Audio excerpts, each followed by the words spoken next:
Hi hello, ഒരു മാരേജിന് പോവാട്ടോ. നമ്മുടെ ലിനുവാട്ടൻ്റെ ബ്രദറിൻ്റെ മോളുടെ മാരേജിനാട്ടോ പോകുന്നത്. തലേന്നാട്ടോ ഞങ്ങൾ പോയത്. അങ്ങനെ അങ്കിതേനെ പിക്ക് ചെയ്ത് പിന്നെ മുൻഷി ഉണ്ടായിരുന്നു. അങ്ങനെ ഞങ്ങൾ 3 പേരും കൂടി അവിടെ എത്തിയപ്പോഴേക്കും ഞങ്ങളുടെ ടീംസിൽ പകുതി പേര് അവിടെ എത്തിയിട്ടുണ്ടായിരുന്നേ. നമ്മൾ അധികം ലേറ്റ് ആക്കിയിട്ടില്ല, കുറച്ച് ദൂരമുള്ളത് കൊണ്ട് ഏകദേശം ഒരു 5 മണിക്ക് തന്നെ ഞങ്ങൾ വീട്ടിൽ നിന്ന് ഇറങ്ങിയിട്ടുണ്ടായിരുന്നു കേട്ടോ. ഷാമു, നീലിമയും ഹർഷിയും ഓൺ ദ വേ ആണ്. അപ്പോൾ അവരെ വെയിറ്റ് ചെയ്ത് പുറത്ത് നിൽക്കണ്ടെന്ന് വിചാരിച്ച് ഞങ്ങൾ നേരത്തെ അകത്തേക്ക് കയറി പോവുകയാണ്. അപ്പോൾ ഇതാട്ടോ കല്യാണ പെണ്ണും ചെക്കനും.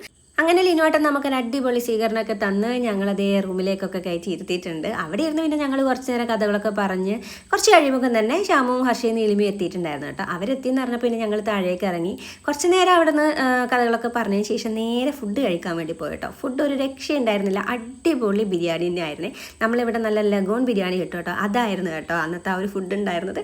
അങ്ങനെ ഞങ്ങൾ ഫുഡൊക്കെ കഴിക്കാൻ തുടങ്ങിയപ്പോൾ തൊട്ടടുത്ത ടേബിളിൽ കുട്ടിയും ചട്ടികളും ഒക്കെ ആയിട്ട് ഒരു കുടുംബം ഇരുന്ന് ഫുഡ് കഴിക്കുന്ന പോലെയില്ലേ, അത് കണ്ടപ്പോൾ നല്ലൊരു കോമഡി ആയിട്ട് തോന്നിയുണ്ട്. അത് മൊത്തത്തിൽ അങ്ങനെ ക്യാപ്ചർ ചെയ്തെടുത്തായിരുന്നു കേട്ടോ. അങ്ങനെ ഞങ്ങൾ ഫുഡൊക്കെ കഴിച്ച് വന്നപ്പോൾ നിൽക്കുമ്പോഴാണ് നിഷാദും ആദ്യം അവിടെ വന്നിട്ടുണ്ടായത്. പിന്നെ എൻ്റെ ക്യാമറ കണ്ടപ്പോഴേക്കും ആകെ കൂടി ഫേസ് ചെയ്യാൻ പറ്റാത്ത രീതിയിൽ നിൽക്കുന്ന കണ്ടപ്പോൾ എന്നാൽ പിന്നെ തീരെ വെറുതെ വിട്ടാൽ പറ്റത്തില്ലല്ലോ, കുറച്ച് നേരം ഇവരെ ഇങ്ങനെ തന്നെ ഫോക്കസ് ചെയ്തെടുക്കാമെന്ന് വിചാരിച്ചു. ഞാൻ ഇവരെ വെറുതെ വിട്ടിട്ടില്ല കേട്ടോ. അങ്ങനെ കുറച്ച് ഇരുടായപ്പം പിന്നെ അധികം നിൽക്കേണ്ട, വേഗം എല്ലാവർക്കും ഓരോ വഴിക്ക് എത്താനുള്ളതല്ലേ എന്നുള്ളത് കൊണ്ട് വേഗം തന്നെ അവിടെ നിന്ന് ഇറങ്ങിയേ. അപ്പം ബാക്കിയുള്ള കുറേ വീഡിയോസ് ഞാൻ മിസ്സായി പോയി കേട്ടോ എടുക്കാനായിട്ട്. അപ്പോൾ ഇതാട്ടോ ഞങ്ങൾ പോയ ആൾക്കാർ മൊത്തമായിട്ടുള്ളൊരു ഗ്രൂപ്പ് ഫോട്ടോ. അപ്പോൾ ഇത്രയേ ഉള്ളൂ ഈ ഒരു വീഡിയോ. ടാ.